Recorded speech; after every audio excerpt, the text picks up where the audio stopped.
Good morning, students. Welcome to another class on 20th century Malayalam literature in translation.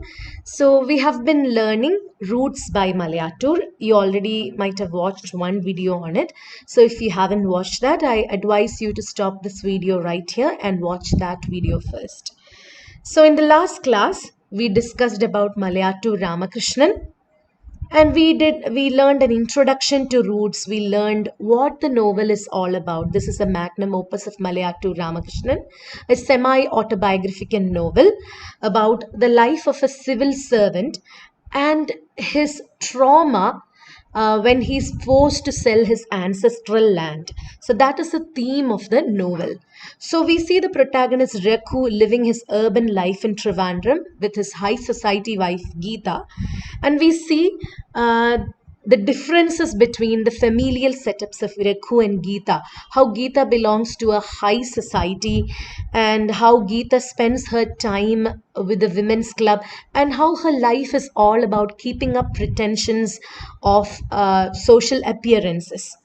And even the children, Ajayan and Suma, they are detached from the roots. They don't even recognize paddy seeds or paddy plants when they see them. And we also see Rekhu's mother who lives with them. It is actually Rekhu's mother who takes care of the children.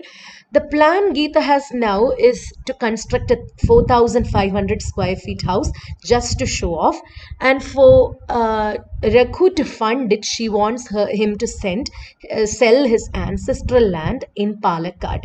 So Rekhu, after constant nagging by Geeta, decides to sell that land. He writes to his sister Ammulu. He doesn't get a response, so he decides to go to the village. And on the way to the village, he's overtaken by memories about his childhood and all the nostalgic past he has lived in this village. And before going to the village, he even sees his paternal uncle, Shittappa, and he is a criminal lawyer. He also disapproves of the idea of selling the land because he says that the land is actually tied to one's heredity, and if you're selling the land, you're selling your past. And then Rekhu again drives to the village. He reminisces a lot about his school days and how he used to walk the path with his friends. And when he reaches the village, he is recognized by many important people in the village, as he is one of the most important people who made it big in the village. So when he reached his house, he is received by his oldest sister Ammulu, her son Vichu, and Lakshmi, his other sister. And he goes to Lakshmi's house and he drinks a coffee mixed with jaggery. And then he thinks about Lakshmi's sufferings and poverty. After that, as his ritual, whenever he comes to the village, he goes to the river to just lie down in the river. It's like a purgatory ritual for him every time he comes home. And when in the river, he remembers about the first time he came to that village. He was only 11 years old then. He came with his brother-in-law Maniyan Attimbar. Maniyan Attimbar is the husband of Ammulu, and it was Maniyan Attimbar who taught him swimming at that very spot in Periyar. So he remembers how he came with Mani and Attimbar, and he was looking forward to meeting his grandparents. And his grandparents were not actually that well behaved with him. They were very strict and even rude to him. They didn't show any affection to him. Moreover, what his grandfather did was, when a ripe mango fell near the doorstep, he actually claims it for himself rather than giving a share to the young boy of 11 years old. The grandfather decides to keep the mango all to himself. So last video, when we left off, it was we saw Rekhu trying to pray, but in his mind Padipura Mambadam was the refrain. So let's see what happens now. Now, as Rakhu comes back from the bath, he sees Lakshmi and her husband Ammanji. Ammanji is actually the name you call your uncle's son. Ammavante magane vilikkunna perana Ammanji. And Lakshmi and Ammanji, they have always been quite poor. They have 5 girls and a few sons too. We will come to that later. So he remembers all about this family. This family has been always doomed in poverty. Ammanji used to work as a teacher. He was quite well off, but then he lost his job and he had to come back to live with Rekhu's father. He had to be supported by his father in law. And that is when his father in law arranged a new job for Ammanji. It's actually, it doesn't pay that much. So, ever since they've been living a life of abject poverty. And then Rekhu remembers a person from the past. That is Ramu. Ramu was Lakshmi's eldest son. And he was actually the hope of the family because Ramu was an intelligent child. He could read better than any other child in this family. But unfortunately, Ramu was bitten by a mad dog and he went through a horrible death when he was still 13 or 14 years old. Now Rekhu remembers this memory with a lot of pain. And then his memories move to another place. He remembers his father. His father became afflicted with rheumatism when he became a little aged. And he found it very hard to even travel. They had to arrange a conveyance for him. And a huge share of the salary went for the conveyance, for travel. So their family was also not doing well financially. And he remembers something else about his father. His father had this peculiar habit of filling and sending crossword puzzles in magazines and newspapers and all. He expected to win prizes, but he never got any prizes. So this family was already struggling to make ends meet. That is when Ammanji and Lakshmi came home. They needed help because Ammanji lost his job.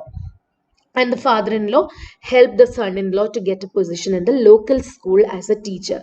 So, this particular portion of the novel is a reflection about Lakshmi and her family and their struggles. Let me read you a little bit from this portion. അടുത്തുള്ള ജനലരികിൽ അനക്കം കേട്ടു. രഘു തിരിഞ്ഞു നോക്കി. 10 വയസ്സുള്ള രുക്മിണിയും 8 വയസ്സുള്ള രമയും 6 വയസ്സുള്ള ശാന്തയുമാണ് ലക്ഷ്മിയുടെ ഒടുവിലത്തെ കുട്ടികൾ. ഒരിക്കലും രഘുവിന്റെ മുമ്പിൽ അവർ വരാറില്ല. ഒളിഞ്ഞും പതുങ്ങിയും നടക്കും. മാമാവെ എങ്ങൾക്ക് ഭയമാക്കും അവർ പറയാറുണ്ട്. 7 കൊല്ലം കഴിഞ്ഞാൽ രുക്മിണിയുടെ കല്യാണം നടത്തണ്ടേ? പിന്നെ രമയുടെയും ശാന്തയുടെയും 5 പെൺകുട്ടികളാണ് ലക്ഷ്മിക്ക്.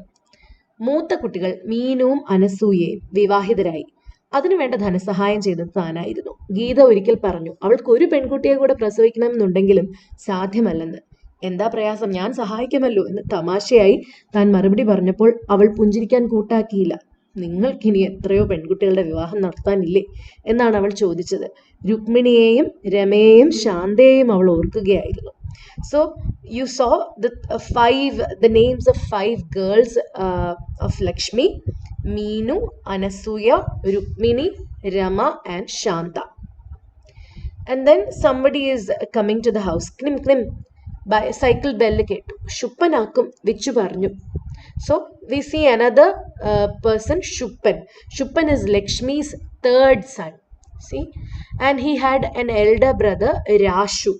Rashu is doing typewriting in Bombay. After learning typewriting, he got a job in Bombay, and in those times it was actually a very common and fashionable job.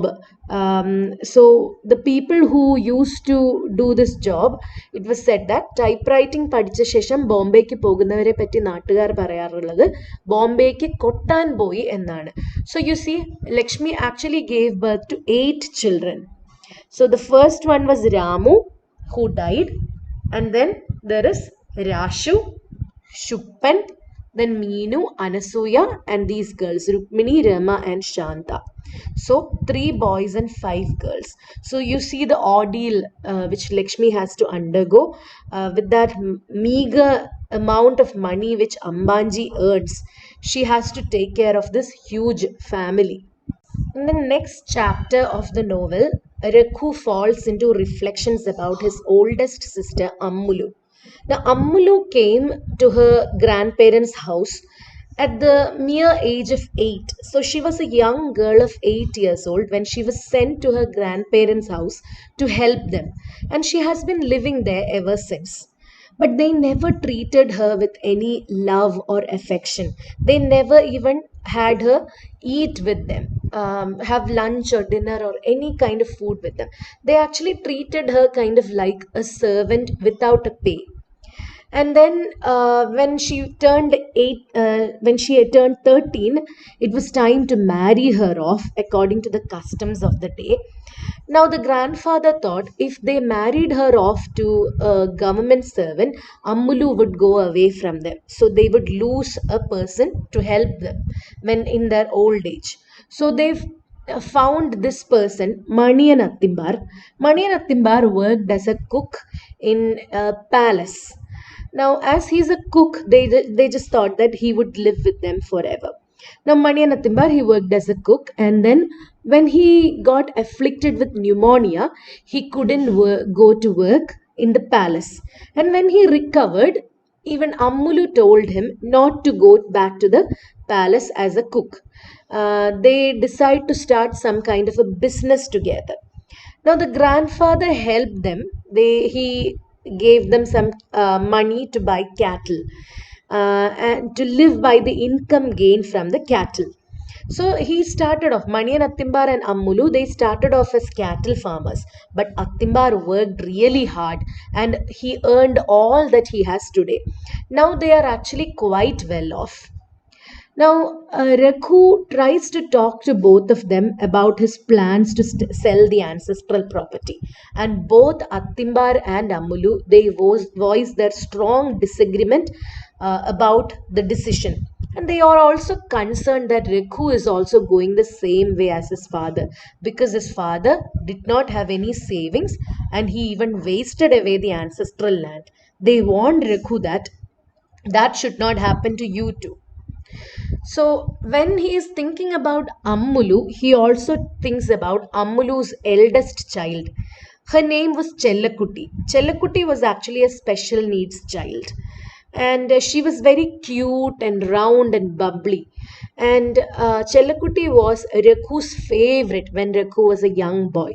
Rakhu was just 8 years old when Chellakutti was born, but she always had some kind of a physical ailment. She used to take this syrup, and Rakhu knew the name of the syrup by heart. But one day Chellakutti passed away, and all the family members, they did not shed any tears. Maybe they were expecting Chellakutti to die before she got a chance to grow up. Only Rekhu seemed to be concerned by that. And when Ammulu was about to leave with her husband, Rekhu took the bottle of syrup which was prescribed for Chellakutti and gave that to Ammulu and said, we don't need this anymore here because Chellakutti is gone. At that moment, Ammulu finally breaks down and she cries out loud. But Rekhu is really cold with Ammulu. He says, only I was concerned when Chellakutti died. Why are you crying now? So Rekhu remembers about this incident. So we can notice that Rekhu remembers two of his relatives, a nephew and a niece who died very young. So after that, Rekhu falls into reminiscences about his father again. So we already know certain things about his father, that his father was very strict and his father had this habit of sending crossword puzzles. Now we also learned something more about the father. His father had a miserly nature. ഒരു പിശുക്കനായിരുന്നു. So Rekhu, when he was very young, he wanted to own a badminton racket. He used to go and play badminton with his friends, but because he did not have a badminton racket of his own, he didn't have much of a say about the game. So he really wanted to own a badminton racket. He thought about asking his father for money, but when he thought about it, he was sure that because his father is a miser, he will never be able to get one from him. So, in order to procure a badminton racket, he decided to steal some change from his father's pocket. And the father never even recognized the loss of the change. But one day, Rekhu's friend came home to Rekhu's home, and his father was also there at that moment. And he came straight to the father and asked him, "Can I borrow Riku's badminton racket?" That is when father came to know that Riku has indeed a badminton racket, and he guesses that Riku might have stolen from him.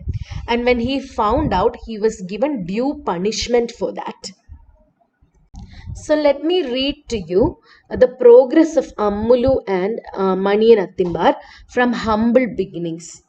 അത്തിമ്പാറുടെ കയ്യിൽ പണമില്ലായിരുന്നു. അതറിഞ്ഞിട്ടെന്ന് വേണം പാട്ട പറഞ്ഞു, "ഒനക്ക് ഞാൻ 300 രൂപ കടം തരേ, വെണ്ണ വിറ്റ് കിടക്കിற പണത്തെ அப்பப்ப எங்கிட்ட தந்துடும், கொஞ்சம் கொஞ்சமா அப்படி திரும்பி அடைஞ்சு തീരും, അരപ്പണ പലിശയും തരണം എന്നാ." അത്തിമ്പാർ സമ്മതിച്ചു. പൊള്ളാച്ചിയിൽ നിന്ന് 2 എരുമകളെ വാങ്ങി.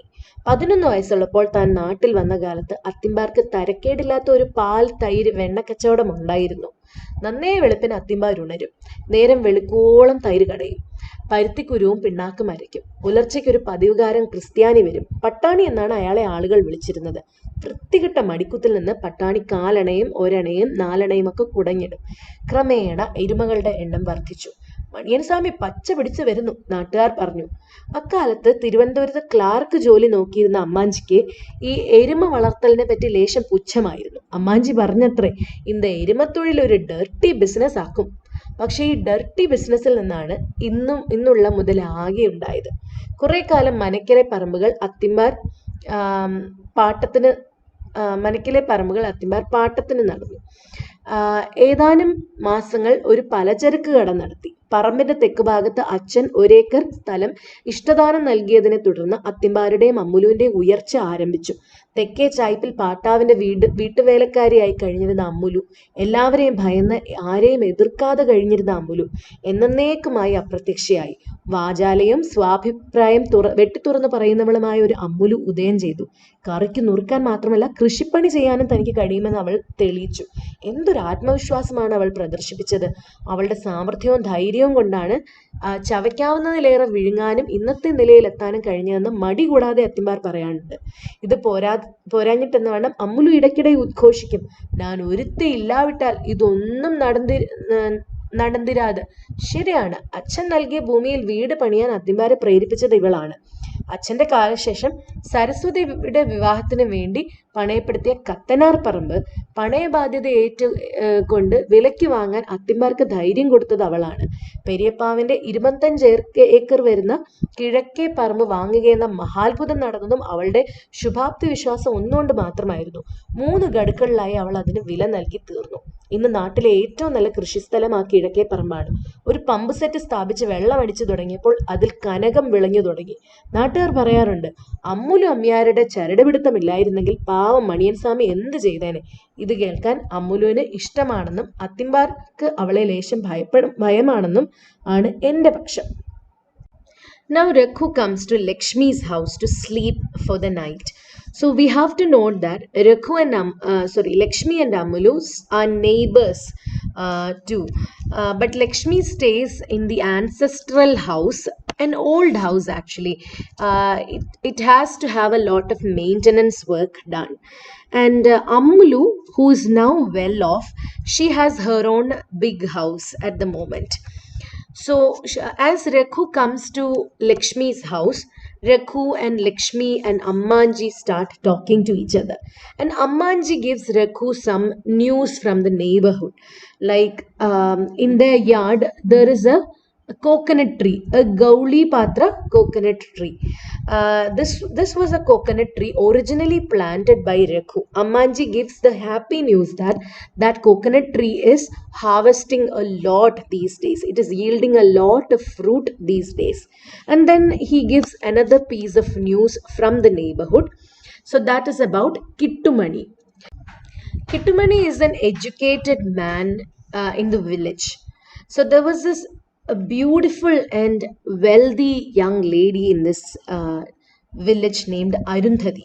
Arundhati's father, he got many proposals for Arundhati's hand, but he rejected everybody because nobody was good enough for the beautiful Arundhati. He wanted the best man for Arundhati. That is when he got the proposal from Kittumani. Kittumani was the most educated person to approach Arundhati for marriage. So the wedding function happened, but the marriage was performed without them revealing that Kittumani has madness. And the match was made without revealing this fact. So after marriage, they were happy for a few days, but afterwards he got a fit of frenzy. He tried to kill himself. After that, Arundhati's father spent a lot of money in a long and expensive treatment and medication for Kittumani. He got a little better. At that time, Arundhati got pregnant. So Kittumani was normal for a while. But then, in the seventh month of pregnancy, Arundhati miscarried. And the news of his wife's miscarriage reached Kittumani and he became mad again. Now he could not be revived to a normal status. So he was given to be taken care of by a person named Achudan Nair. He was a caretaker. Achudan Nair was given a very handsome pay to take care of Kittumani. And everyone just thought that Achudan Nair will take care of Kittumani until Kittumani died. However, nobody could predict that one day when Achudan Nair was sleeping in the room outside, Kittumani broke free from his chains and came out and killed Achudan Nair with a heavy stone. And after that, Kittumani committed suicide. So that is a horrible memory or horrible news which is shared by Ammanji with Rekhu. Now Rakhu thinks about the tensions within his family. There was always some kind of a familial tension between Ammulu and Lakshmi. They used to fight about the simplest things. Without any reason, they are always at each other's necks. Whenever Rakhu comes back to the native place, he spends most of his time trying to solve the problems between the sisters. Now, Rekhu thinks that the primary cause for misunderstandings between these two sisters is because their mother, who lives with Rekhu, is actually more lenient towards Lakshmi. The mother feels like Lakshmi is poor and Lakshmi is, she doesn't earn a lot of money. She has to take care of a lot of girls. So, because of this leniency, the mother used to donate all her saris and other trinkets to the youngest daughter, younger daughter Lakshmi. It always irritated the elder. It is not actually fair to her because Ammulu was sent to look after, take care of the grandparents when she was still a child of 8 years old. So she never got a chance to be with her mother and enjoy being a child with the mother. And even when they were grown up, Lakshmi is getting all the preference. So that might have irritated Amulu. That obviously irritated Amulu. Moreover, Rekhu is also very considerate of Lakshmi because Rekhu also is aware of Lakshmi's poverty. So Rekhu gave his share of land on lease to Ammulu to do farming and all. But Rekhu was very kind to Lakshmi in that there are a few fertile trees in the yard, like a few coconut trees and jackfruit trees and mango trees and all. And he gave the right to these trees to Lakshmi so she can harvest from it and live. So this also irritated Amulu. So these are the reasons between the familial tensions between Lakshmi and Ammulu. At this point of the novel, Raghu remembers about his grandfather. So, in Lakshmi's house, he climbs to the attic and he finds his grandfather's grand looking sword. It is decorated with a dragon face in the handle. This takes him back to the memories associated with the grandfather. This grandfather lived a very grand life. Although he was very miserly and he treated his family members with suspicion and disdain, he actually lived a well off life. Let us read that part from the novel. തട്ടിൻപുറത്ത് കയറി നോക്കണമെന്ന് അയാൾക്ക് തോന്നി. അയാൾ അകത്ത് കടന്നു. കോണിപ്പടി കയറി. തട്ടിൻപുറത്തെത്തിയപ്പോൾ ശ്വാസം മുട്ടി. കണ്ണാടിയോ കണ്ണാ കണ്ണാടിയോടിലൂടെ കടന്നു വന്നിരുന്ന സൂര്യപ്രകാശത്തിൽ പൊടി നിബിഡമായി തുള്ളിക്കളിച്ചിരുന്നു. ഒരു ചിലന്തി വല തലമുടിയിലും നെറ്റിയിലും ഒട്ടിപ്പിടിച്ചു. പഴയ പത്തായവും വാർപ്പും പണ്ടത്തെ സ്ഥാനങ്ങളിൽ തന്നെ ഉണ്ടായിരുന്നു. വാർപ്പിനടുത്ത് ഒരു മൂലയിൽ ചിതൽ മൂടിയ ഒരു വടി കണ്ടു. രഘു അതെടുത്തു. ചിതൽ തട്ടിക്കളഞ്ഞു. പാട്ടാവിന്റെ പഴയ വടിവാളാണ്. അതിന്റെ പിടിയിലുള്ള കൊമ്പിൽ കൊത്തിയ വ്യാളിമുഖം അയാളെ നോക്കി പല്ലിളിച്ചു. വ്യാളിമുഖത്തിന്റെ ഒരു വശത്ത് എഴുന്നു നിന്നിരുന്ന ലോഹ കഷ്ണത്തിൽ ഞെക്കിക്കൊണ്ട് അയാൾ വാൾ വലിച്ചൂരി. തുരുമ്പെടുത്തിരിക്കുന്നു. എന്തിനാണ് പാട്ട ഈ വടിവാൾ വാങ്ങിയത്? മണിയൻ അത്തിമ്പാരത്ത് പാട്ടാവിനെ കാണാൻ വന്നപ്പോൾ ഈ വടിവാൾ കാണാൻ ഇടയായിട്ടുണ്ട്. ഒരു ദിവസം പാട്ട ഒരു പുസ്തകം എടുത്ത് നീട്ടി. നീ ഇത് ഉറച്ചു വാശിക്കണം എന്ന് പറഞ്ഞു. രജപുത്രന്മാരെ പറ്റിയുള്ള ഒരു തടിയൻ മലയാളം നോവലായിരുന്നു അത്. താൻ വായിച്ചു. പേജ് തോറും ദ്വന്ദ്വയുദ്ധങ്ങളും വാൾപ്പയറ്റും ഉണ്ടായിരുന്നു. നീ വാൾ കണ്ടിരിക്കയാ? പാട്ട ചോദിച്ചു. ഇല്ലെന്ന് പറഞ്ഞു. എങ്കിട്ട വാളില്ലേ? വടിവാളിരിക്ക് പാക്കണമാ. മറുപടിക്ക് കാത്തു നിൽക്കാതെ മെത്ത ചുരുട്ടി വെക്കാൻ ചുവരിൽ തറച്ചിരുന്ന പലക കഷ്ണത്തിന്മേൽ നിന്ന് പാട്ട വടിവാൾ എടുത്തുകൊണ്ട് വന്നു. തൊട്ടു നോക്കാമോ എന്ന് ചോദിച്ചപ്പോൾ പാട്ട മന്ദഹസിച്ചു. ഗൗരവക്കാരനായ പാട്ട മന്ദഹസിക്കുമെന്ന് ഒരിക്കലും കരുതിയിരുന്നില്ല. പാട്ട തന്റെ കയ്യിൽ വടിവാൾ തന്നു. അതിന്റെ പുറത്തുകൂടെ താൻ വിരലോടിച്ചു. നല്ല മിനുക്കമുള്ള ഈട്ടിത്തടിയാണ്. 3 സ്ഥലത്ത് വെള്ളി കൊണ്ട് കെട്ടിയിട്ടുണ്ട്. കൊമ്പിൽ കൊത്തിയ വ്യാളിമുഖമാണ് തന്നെ ഏറ്റവും അധികം ആകർഷിച്ചത്. വ്യാളിയുടെ പകുതി തുറന്ന വായിൽ താൻ വിരൽ കടത്താൻ നോക്കി. കടന്നില്ല. പാട്ട വടിവാൾ തിരിച്ചു വാങ്ങി. വാൾ വലിച്ചൂരി. താൻ കോരി തരിച്ചുപോയി. ഇങ്ങനെ ആകണം ആ നോവലിലെ ഉദയസിംഹന്മാരും പ്രതാപസിംഹന്മാരുമൊക്കെ വാളൂരിയത്. പാട്ട വടിവാൾ വീശിക്കാണിച്ചു. തന്റെ ഭാവനയിൽ മുകിലന്മാർ തറപറ്റി വീണു. വൈക്കത്ത് വെച്ചുണ്ടാക്കിയതാണ് എന്ന് പറഞ്ഞുകൊണ്ട് പാട്ട വടിവാൾ തിരിച്ചു കൊണ്ടുപോയി. So we come to know a little more about this grandfather. His name was Adi Narayanan. So he was called Adi Narayanan Pata. So he was highly suspicious of his family members. He always kept them at an arm's length. He treated them with a lot of suspicion and disdain. He lived a very grand life though. And then he had a small chest, a wooden chest. It was supposed to be full of old gold coins. Once he thought of giving these gold coins to Ammulu and Maniyan Attimbar, but at the last moment he decided against it. That was the kind of treatment he gave to his relatives. And then towards the end of his life, he was suffering from arthritis. He had severe pain in the legs and feet, and he often had a burning sensation too. So once he said, in next Onam, I want to arrange a grand feast, a big sadhya to the Brahmins. But before Onam, he had some bouts of insanity. He tried to commit suicide by jumping into the pond near the house one night. Fortunately, Maniyan Attimbar and Ammulu were able to stop this grandfather.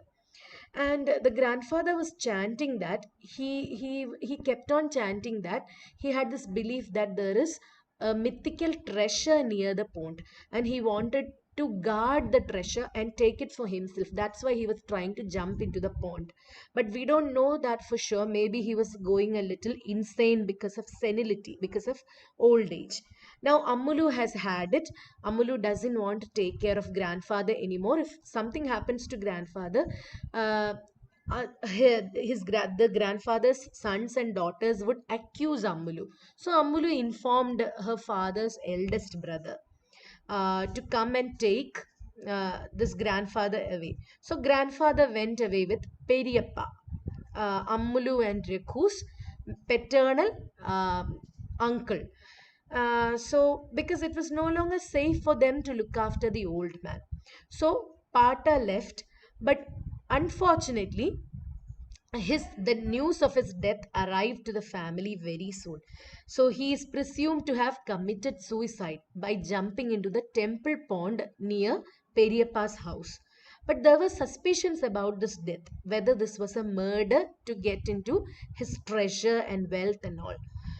So because of this reason, there was this rumor in that village that Reku's family actually killed, not Reku's family, but his near family, his distant family, killed his grandfather. So because of this rumor, while Reku was growing up, he was teased by many friends that he belonged to the Aurangzeb clan. Because in Aurangzeb clans, sons killed fathers. So let me just read you the portion in which the partition happens after Adi Narayanan Patta's death. മരണാനന്തരമുള്ള അടിയന്തരങ്ങൾ തീരുന്നതിന് മുമ്പ് തന്നെ ഭാഗത്തിന്റെ കാര്യം പൊന്തി വന്നു. അച്ഛൻ ഒരു അഭിപ്രായവും പറഞ്ഞില്ല. നാണു ശിത്തപ്പാവാണ് എല്ലാം നിശ്ചയിച്ചത്.